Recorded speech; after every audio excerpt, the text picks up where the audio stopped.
page, or at least turn our attention to Southern Miss on the Farm Bureau guest line. Check out favorites.com and go with the home team. Luke Johnson of the Eagle Hour. Luke, let's actually rewind to the weekend first before we talk about last night, if that's okay. Yeah. Is that as big of a series win as I think that it is, going over there and getting two from that team, considering how they started the season? Yeah, I think so. And it was the weekend where the offense, really came on.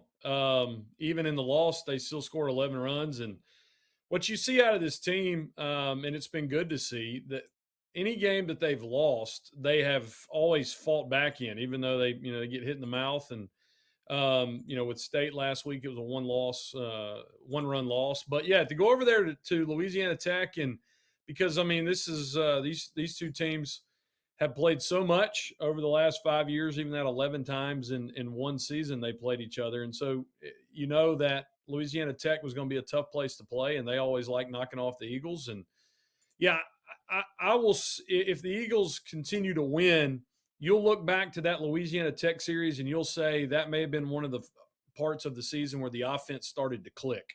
You look at what they did, and then they just for the fourth game in a row, they almost put up double-digit runs. So as they get ready to, enter conference play this weekend with Marshall, I always say at this point in the season, you're not playing your best baseball, but you want to start seeing signs of your best baseball. Is that what you're seeing from Southern Miss at this point? Yeah, defensively they've been really good. They put Davis Gillespie at first base again last night. He's a redshirt freshman out of Birmingham. He made 2 errors, but he's only started at first twice. They're trying to get his bat in the lineup. Matthew Russo and Braden Luke bats really haven't worked out at first base, and Gillespie had that base clearing double, 3 RBIs in the first inning. And so if you take a guy that's learning the position out in order to get his bat, they played clean defense. And Hunter McIntyre is the leadoff guy. He's batting .415 now. It's one of the most unorthodox swings, but he's really hard to get out. He's fast as lightning. And so really Monastery in the 2-hole has been one of the guys that, has struggled some, even though his average isn't as low as some of those guys. But it seems like they're getting more production. And when Monastery gets hot, the 3-4 combo of Wilkes, Butler, and Pato is going to be really tough. Pato's average hasn't been high. He's a guy who's batting .245, but his own base percentage is somewhere in the 460, 470 range, which is pretty remarkable. He's walking a lot, and that if you put Gillespie in the 6-hole, that's a dangerous 1 through 6. You're not going to believe this, Luke, but I don't keep up with Sun Belt baseball as closely as I probably should. So as we go into the opening weekend of conference play, what is the Sun Belt this year? What kind of conference is it? Who are the teams that Southern Miss is going to be competing with at the top? You set yourself up because let me just whack you just for a minute. You should keep up with Sun Belt baseball because they beat Wake Forest, Mississippi State, and Alabama last night. So there you go. What I'm going to say, that my response to that is the second team you mentioned, they're the reason I don't keep up with baseball as tight as I used to. Fair enough.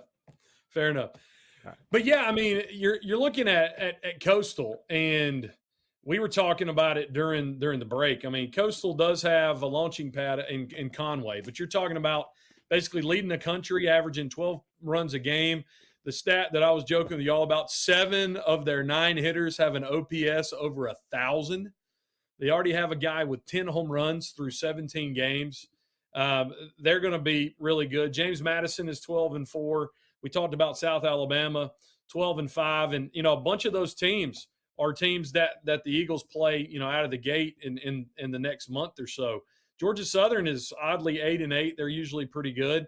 But again, I think this is going to be a league that is super competitive. I think it can easily be a top 4 or top 5 baseball league in the country. And so, yeah, Coastal probably with Southern Miss right behind them. And I say that just because the runs that Coastal's putting up is pretty wild. But yeah, it's going to be a really good league, I think, again. Luke Johnson of the SuperTalk Eagle Hour with us right now on the Farm Bureau guest line. 8th largest crowd in stadium history last night. It was a beautiful night for baseball. Obviously, a really good crowd. What did that win mean for Southern Miss? It's one of those where there wasn't like super hype leading up to it, but at the same time, with Alabama being nationally ranked and people just wanting to come out, and there are tons of people. And we had Travis Krill on today, Southern Miss hitting coach, and he said he always knows if it's going to be a good crowd because they open the gates right when our batting practice gets done. And he said he turned around and saw just people running down the right field line to get in that standing room only. And he said, "Oh, this is going to be a big crowd."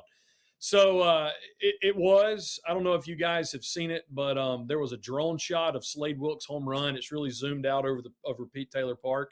You can hear the bat hit the ball, the crowd roar, the lights go off.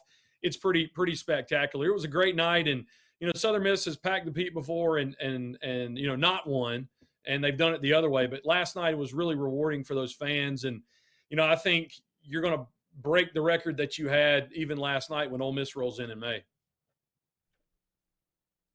This is kind of I don't mean to be not a flippant question, but what is wrong at the end of series with pitching? And you kind of saw that last night a little bit as well, where they're kind of, they're really solid and strong, and then for whatever reason giving up runs, at the end in Game 3 of series, or like last night in the midweek, you get down to it, and Alabama puts up a 5 spot in the 9th. What's up there in your opinion? Yeah, I think Armistead's had some tough luck as the Game 3 starter. You look at what he did last year; he was phenomenal down the stretch, and I think that's what they'll look for him to get some confidence against Marshall this Sunday. Last night was they didn't get an out that they should have in the 9th. Got to give up a single, gave up an infield single with a no throw. It wasn't anything that Broadus could do at third base. And then Middleton's in there, and he gives up a base clearing double, and then gives up a 2-run shot. He only threw the 5 runs that were scored on 13 pitches while Middleton was out there.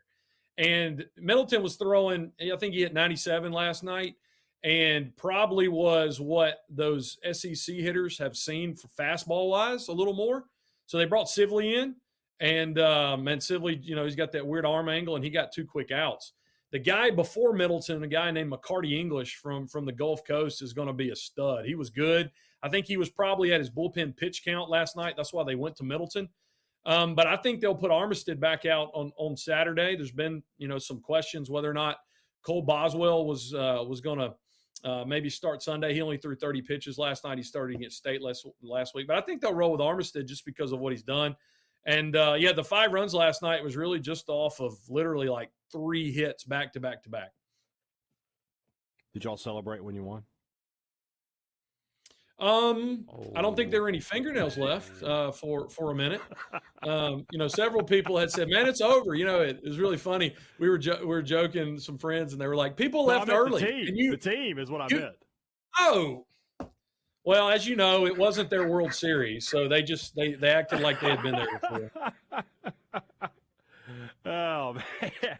Well, we got you here. Spring football going on down there in Hattiesburg. What's the latest from the Rock? What are you hearing?